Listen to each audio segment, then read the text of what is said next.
backside and say, don't ever do that again. So what begins to happen is we begin to cut off the negative stuff, the negative passions of our life, but at the same time we cut this off, we also cut off the positive stuff. It's a very interesting phenomenon. And what happens is we learn to live in the middle.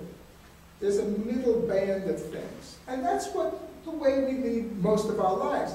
But in addition to that happening that way, we have a tendency not to be able to identify our passions because we're afraid. There's something that happened down here which caused fear and anger, and we don't want to deal with that. We don't like to deal with our own anger all that much. So we let it go. But in order to really discover our passions, we need to recognize at the very least that I've let go of some of that stuff because it creates an uncomfortable feeling for me. I really just want to deal with the positive stuff. Well, life's not that simple. So we have to at least recognize that this has occurred in our lives before so that we can pick up again and begin to experience both ends, both the passion of the anger and the fear, and the passion of the love and compassion in our lives, and what we love to do. Okay? You got it?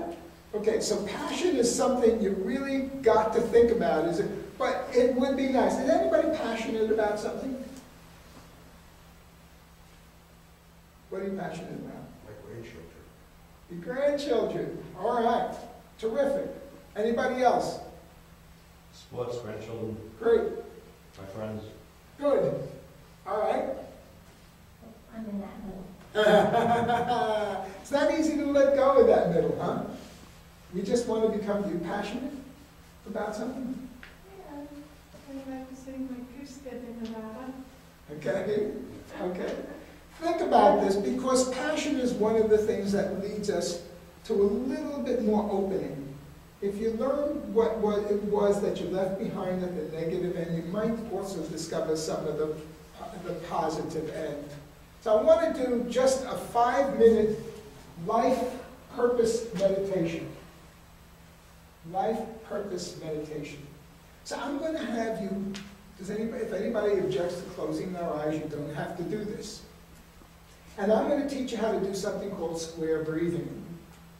Square breathing, I am told, is something that's used to relieve migraine headaches. So what I'm teaching you might actually help and relieve if you have migraine headaches.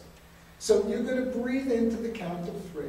You're going to hold your breath to the count of 3, and you're going to exhale to the count of 3. And I'll do the counting. You don't worry about the counting, okay?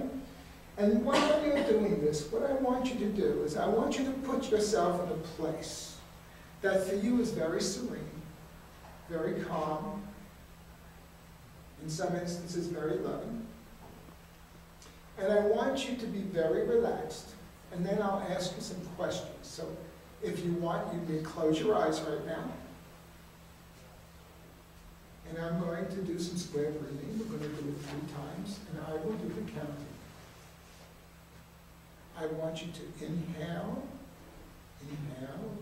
2, 3, hold your breath, 2, 3, exhale, 2, 3, inhale, 2, 3, hold your breath, 2, 3, exhale, 2, 3, inhale, 2, 3, hold your breath, 2, 3, exhale, 2, 3. You all should be in the place of extreme serenity and peace. I want you to think of the time when you were a child and you were playing, and you can't think of where you were or what you were doing, but you were just happy and joyful. I want you to think of what you may have been doing.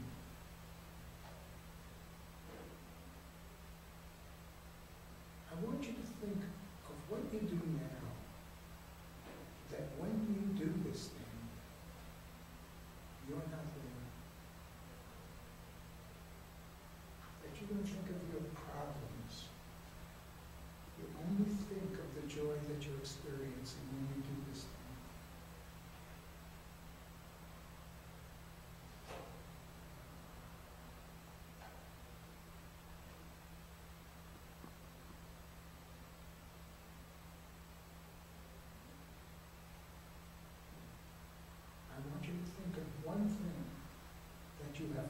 always wanted to do but hadn't done for any number of reasons?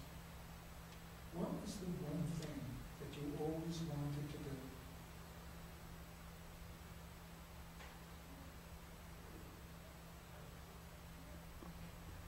Okay, we're going to slowly open your eyes and come back to it. Come back to the room.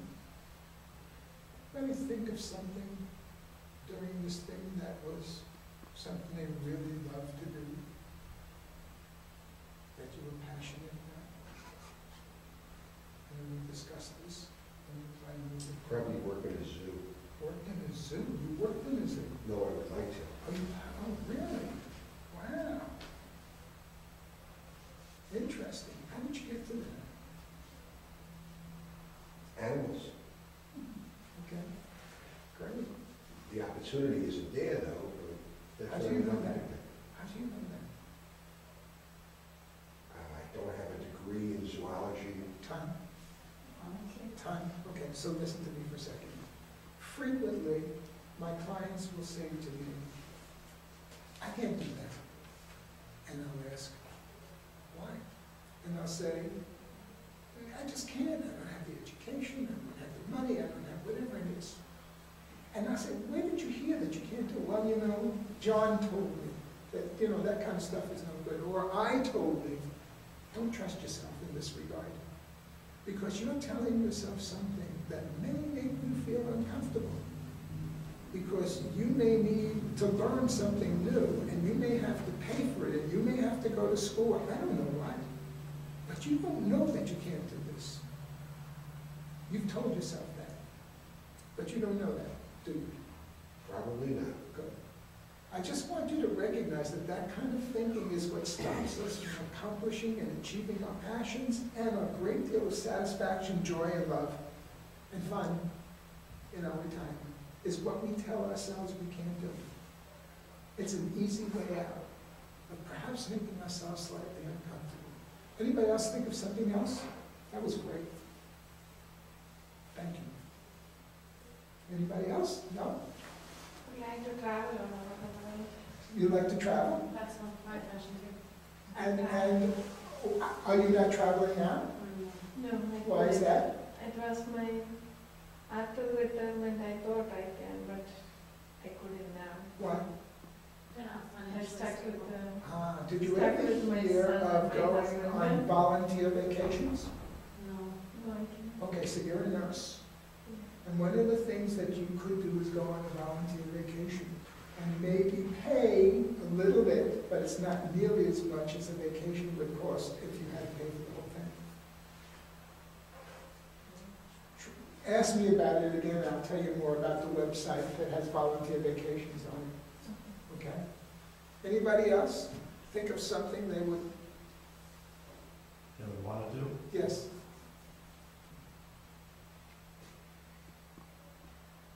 I think everything I want to do, I'm doing. Great. That's good. Wonderful. You know, as a child, I spent a lot of time on the beach. Oh, yeah, we lived in the Bronx. Remember Orchard Beach, guys? Orchard Beach. And, you know, I love going to something meadow, it's free. Yeah, you know Orchard Beach. And, you know, I spent a lot of time up there. Okay. So I want, Walter, if you, each of you could write it down, whatever you might have thought of.